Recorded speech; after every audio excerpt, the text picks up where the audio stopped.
গ্রামে থাকার কিন্তু অনেক সুবিধা। গ্রামে থাকলে এভাবে টাটকা টাটকা অনেক জিনিস পাওয়া যায়। আসসালামু আলাইকুম। আজকে দেখুন বড়শি দিয়ে কতগুলো মাছ ধরে নিয়েছিল।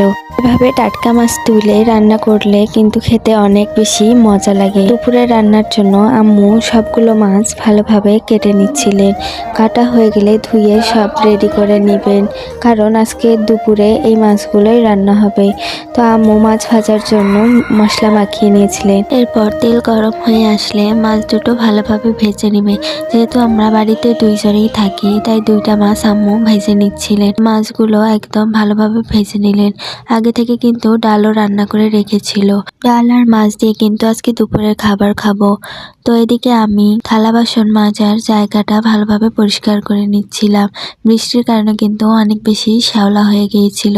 এই জন্য ব্রাশ দিয়ে ভালোভাবে ঘষে জায়গাটাকে পরিষ্কার করে নিচ্ছিলাম। পরিষ্কার হয়ে গেলে গোসল করে খেতে বসে যাব।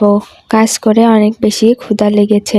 মাছ ভাজি, ডাল এবং লেবু দিয়ে দুপুরের খাবারটা খেয়ে নিলাম।